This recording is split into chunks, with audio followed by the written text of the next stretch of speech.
বন্ধুরা নমস্কার।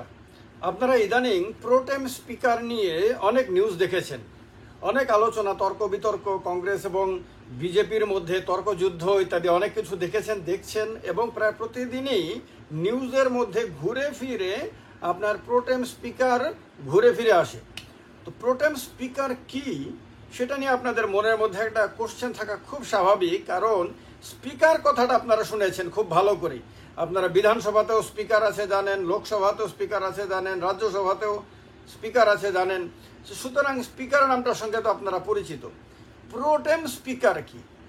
প্রোটেম স্পিকার নামটার সঙ্গে পরিচিত হলেও, শুনে থাকলেও এই জিনিসটা আসলে কি সেটা অনেকের কাছে স্পষ্ট না।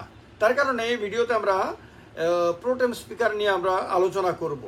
প্রথমত হলো, আপনারা দেখেছেন যে জয়রাম রমেশ, কংগ্রেসের নেতা এবং প্রাক্তন কেন্দ্রীয় মন্ত্রী জয়রাম রমেশ আপত্তি করেছেন যে ভার্তৃহরি মাহতাব নামে যে বিজেপি এমপি, উড়িষ্যার কটক থেকে নির্বাচিত, তিনি এর আগে বিজু জনতা দলের এমপি ছিলেন 6 বার, এবার 7মবারের মতন তিনি নির্বাচিত হয়েছেন বিজেপির এমপি হিসাবে।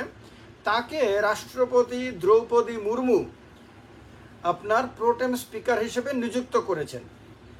এবার 24শে জুন মানে আগামীকাল, আজকে তো 23 তারিখ, 24শে জুন যখন লোকসভার অধিবেশন শুরু হবে প্রথমবারের মতন, মানে এই 18তম লোকসভার প্রথম অধিবেশনের প্রথম দিন হবে আগামীকালকে, তখন স্পিকারের চেয়ারে বসবেন এই ভার্তৃহরি মাহতাব। তিনি 7 বারের এমপি, কিন্তু আপত্তি হলো যে তিনি 7 বারের এমপি, কিন্তু তার চেয়ে একবার বেশি 8 বারের এমপি রয়েছে এই লোকসভাতে দুজন, একজন বীরেন্দ্র সিং আর একজন হলেন কে সুরেশ। তো বীরেন্দ্র সিং তো কেন্দ্রীয় মন্ত্রী হয়ে গেছেন, তো কে সুরেশ কংগ্রেস দলের এমপি, সুতরাং তার কেন্দ্রীয় মন্ত্রী হওয়ার ব্যাপার নাই। তো তাকে কেন করা হলো না? কারণ আমাদের দেশে প্রথা অনুযায়ী লোকসভাতে প্রোটেম স্পিকার তাকে করা হয় যিনি সমস্ত এমপিদের মধ্যে সিনিয়র মোস্ট। তো এর মধ্যে 8মবার মানে 8 বার লোকসভাতে বিজয়ী হয়ে এসেছেন কে সুরেশ, কেরালা থেকে, কংগ্রেসের এমপি। তাকে কেন করা হলো না? এটাকে কংগ্রেস অত্যন্ত আপত্তিজনক মনে করছে, কারণ সিনিয়র মোস্ট হিসেবে তার এই সম্মান পাওয়ার কথা, তাকে সম্মানটা দিলে পারত, কেন্দ্রীয় সরকারের কোনো ক্ষতি হতো না, কোনো আপত্তি থাকার কিছু না, বরং বড় মনের পরিচয় দিত আর প্রথাটাও রক্ষা করা যেত। কিন্তু তাকে না করে সরকার দেখা গেল রাষ্ট্রপতির কাছে যে নামগুলো পাঠালো তার নামের জায়গাতে আপনার এই ভার্তৃহরি মাহতাবকে রাষ্ট্রপতি নিযুক্ত করলেন। এতে অনেকে মনে করছে যে কেন্দ্রীয় সরকারের মন তো ছোট মনের কারণেই সে বড় মনের পরিচয় দিতে পারেনি। সে ব্যাকওয়ার্ড কমিউনিটি থেকে আসা কে সুরেশকে এই বিরল সম্মান, এই সম্মানটা তো 5 বছরে একবার আসে, বা একটা লোকসভা নির্বাচিত হলে তারপরে আসে প্রথমবার। এটা তো এই আগামী লোকসভা নির্বাচন হওয়া পর্যন্ত তো এই সুযোগ আর দ্বিতীয়বার আসবে না। এইটা দিতে পারলো না, তার মন ছোট বলে এই ধরনের আপত্তি উঠেছে। এখন কথা হলো যে প্রোটেম স্পিকারের কাজ কি। প্রথমত আপনাদেরকে বলে দিই, প্রোটেম স্পিকার মানে হলো টেম্পোরারি স্পিকার। আপনারা ক্ষণস্থায়ী স্পিকার বলতে পারেন, আপনারা স্বল্পকালীন স্পিকার বলতে পারেন, আপনারা অস্থায়ী স্পিকার বলতে পারেন, আপনারা স্পিকার নির্বাচিত হওয়া পর্যন্ত স্পিকারও বলতে পারেন, কারণ তিনি ততক্ষণ পর্যন্ত স্পিকারের চেয়ারে বসতে পারবেন যতক্ষণ পর্যন্ত না লোকসভাতে স্পিকার পদে নির্বাচন হয়ে যায়। কারণ স্পিকার পদে নির্বাচন হয়ে গেলে নতুন ব্যক্তি যখন স্পিকার হিসেবে নির্বাচিত হবেন, তখন তাকে যখন চেয়ারে বসানো হবে তখন এই প্রোটেম স্পিকারের কাজ শেষ হয়ে যাবে। তিনি এমপি হিসাবে তার যে নির্দিষ্ট চেয়ার রয়েছে সেখানে তিনি চলে আসবেন এবং সেখানেই তিনি এরপরে বাকি সেশনগুলোতে তিনি বসবেন। তো টেম্পোরারি সময়ে, এই অল্প সময়ে তার কাজ কি? তার কাজ হলো যে নতুন যারা নির্বাচিত হয়েছেন এই লোকসভা নির্বাচনে, এদের সবাইকে শপথ গ্রহণ করানো। এর মধ্যে কিন্তু দেশের প্রধানমন্ত্রীও আছেন, এর মধ্যে কিন্তু দেশের কেন্দ্রীয় মন্ত্রীরাও রয়েছেন, কারণ তারা তো মন্ত্রী হিসেবে শপথ গ্রহণ করেছেন। প্রধানমন্ত্রী নরেন্দ্র মোদীও দেশের প্রধানমন্ত্রী হিসেবে রাষ্ট্রপতি দ্বারা শপথ গ্রহণ করে ফেলেছেন, এটা তো ঠিক। কিন্তু তিনি কিন্তু এমপি হিসেবে এখনো শপথ গ্রহণ করেননি।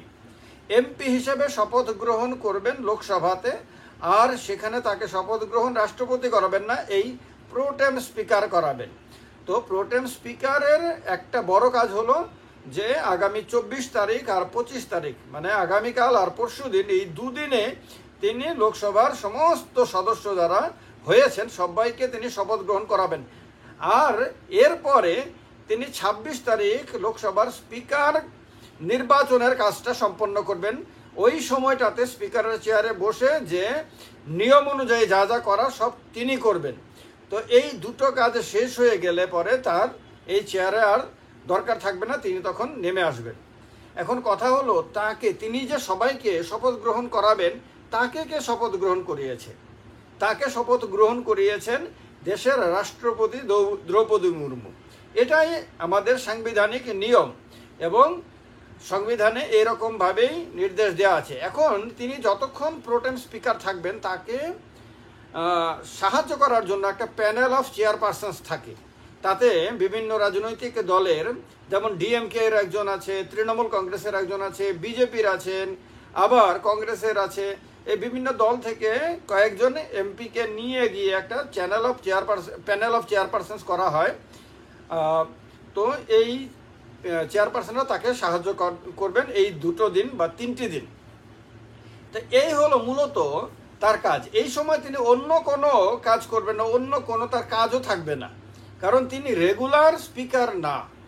এই যে অল্পকালীন স্পিকার, এটা একটা আমাদের পার্লামেন্টের একটা সুন্দরতা, যে এতে প্রথা অনুযায়ী দেখা গেছে প্রত্যেকবারই যারা এমপি হিসেবে নির্বাচিত হন তাদের মধ্যে যিনি সবচেয়ে প্রবীণ তাকে এটা সম্মান হিসাবে দেওয়া হয়। তো কারণ মানে লোকসভাতে 8 বার যিনি নির্বাচিত হয়েছেন, 4টিখানি ব্যাপার না, তার এলাকার জনগণ তাকে 8 বার ধরে কন্টিনিউয়াসলি তাকে পার্লামেন্টে পাঠিয়েছেন।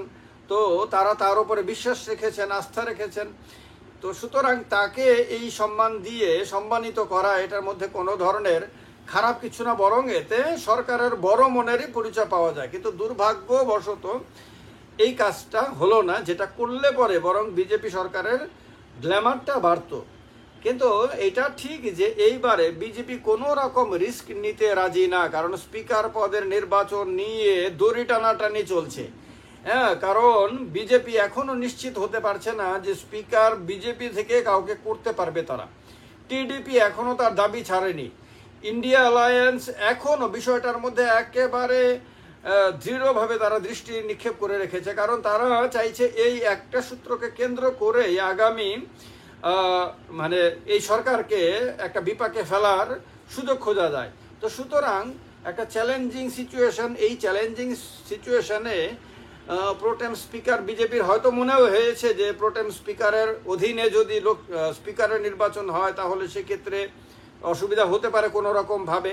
তো এই কারণে হয়তো তারা এটা করেনি এখন, যার ফলে এটা নিয়ে বিতর্ক দেখা দিয়েছে, এবং বিতর্ক খুব ভালো রকমভাবে বিতর্ক, এবং এই বিতর্কে সরকারের জন্য এটা একটা প্রথম একটা মাইনাস পয়েন্ট হিসাবে অনেকে দেখছে। আপনারা কিভাবে দেখছেন? আপনাদের কি মনে হয় যে প্রোটেম স্পিকার যিনি 8 বার নির্বাচিত হয়েছেন তাকেই করা উচিত, নাকি 7 বারের, তার চেয়ে 1 বার কম 7 বারের মানে এমপিকে করা ঠিক হয়েছে? কমেন্ট বক্সে কমেন্ট করে অবশ্যই জানাবেন। ভালো লাগলে ভিডিওটি লাইক এবং শেয়ার করতে অবশ্যই ভুলবেন না। নমস্কার সবাইকে, জয় হিন্দ।